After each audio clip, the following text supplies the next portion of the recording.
through that door from the first section into the second section.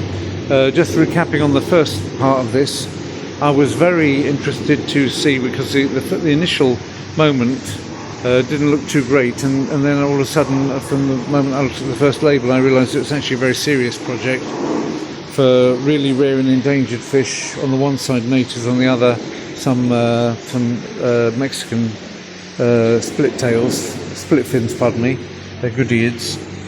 And now we come through here. In this area you've got free fly area with obviously little birds. I think I'm looking at a Gouldian finch there. Obviously all around we've got these aquariums at the side with interesting combinations. One of the interesting things is when you've got combinations of animals, how they combine animals to live together. So that's like a toucan, or is it a hornbill? Hornbill. You say toucan, play at that game, but it doesn't work if it's not really a toucan. And this is again nicely planted up, everything natural in the Hungarian style, just like in the zoo. Direct. What? No. Or is it just a random zebra finch? Well, that's not a zebra finch, is it? That's a Gouldian finch, I think. It's not a zebra finch. And yeah, they're all over. And then there's more than that. There's that hornbill down there, which again presumably is able to fly but isn't flying. And there's a minor bird there, two minor birds. I'm not a bird expert. There are some interesting terrapins that may be the European ones, because they don't look like the American ones. So it might be the European pond turtle. It might be. I haven't seen the. Oh, there's the.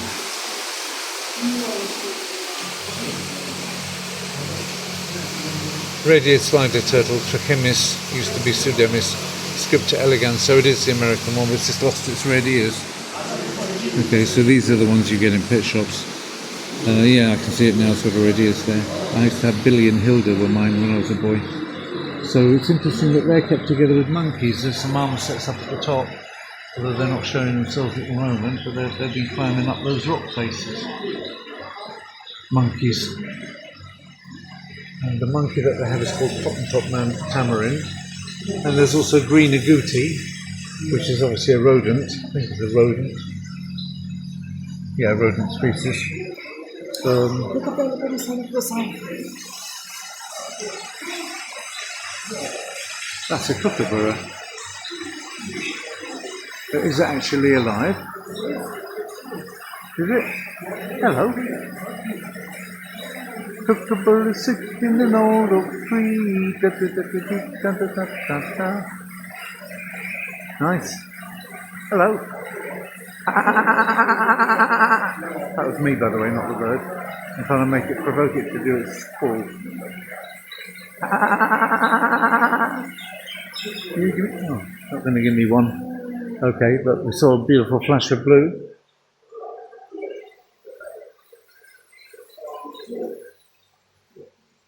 Right. So beautiful, you get birds just zooming past your ear roll. Before going down there, that's a dead end.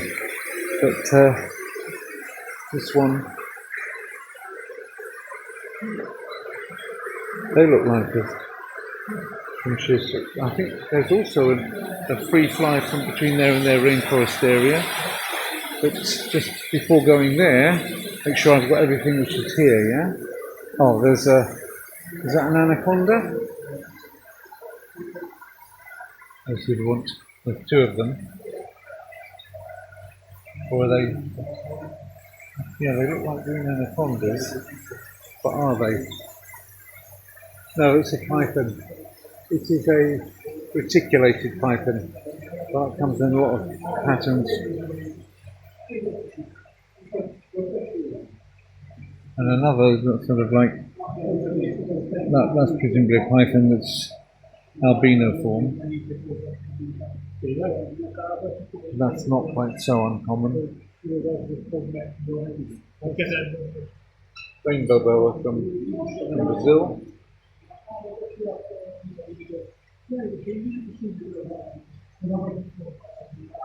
And the Cuban tree boa. That's the Cuban tree boa. No, that's the other way around. That's the rainbow boa. That's the Cuban tree boa. And you've got one of them approaching the other one. You awake? It's always interesting to me to see what animals they pair up with each other. This one's lost its skin. A green tree python, and there it is, the actual boy. And that's the skin from before. There's a couple of different. Are they both king snakes? Oh, Honduran milk snake.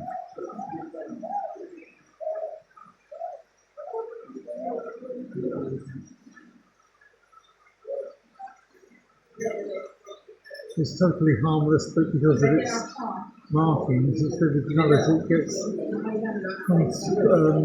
confused with the more venomous kinds. I'm not an expert on snakes, by the way. I know a thing or two about split fins, but I don't know much about snakes. This one's got barley python. And there's apparently also a false water cobra. Oh, well, there it comes. Moving, that's always nice.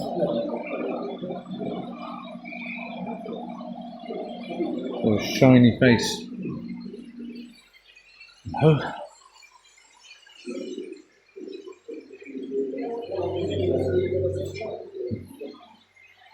Go round into the next section. I have every respect for the guy that put this together because they know they really know their onions. And I hope it's a commercial success. It's certainly a success from the point of view of conservation because we've got tanks with very rare species in. But I don't think that 9 out of 10 people coming into that fish section at the beginning will even understand the rarity of the things they're looking at. You have to be a fish keeper to take an interest in ichthyology to really understand how good this is around here.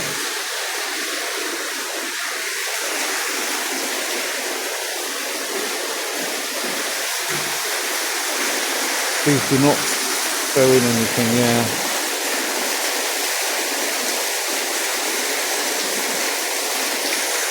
Well, that looks like it's supposed to have some kind of a crocodile in there, but I can't see it.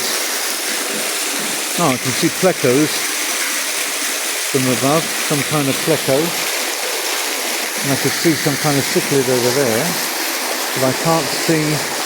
There's a huge, great big white carp-like fish, look like the shape of koi, I'm not sure if they are, and a waterfall coming down. Here you can tell they are koi. So this is the alligator pool, but the koi seem to be surviving, and there is the alligator down there.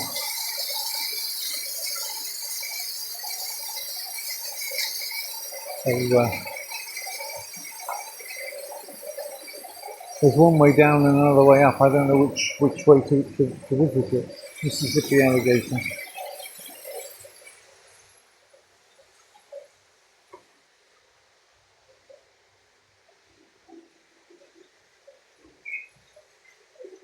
I'll say Belep Nitilosh. I'm not supposed to go up here, but it's obviously for this door. I didn't see it was a door. I was wondering why I'm being told Belep Nitilosh.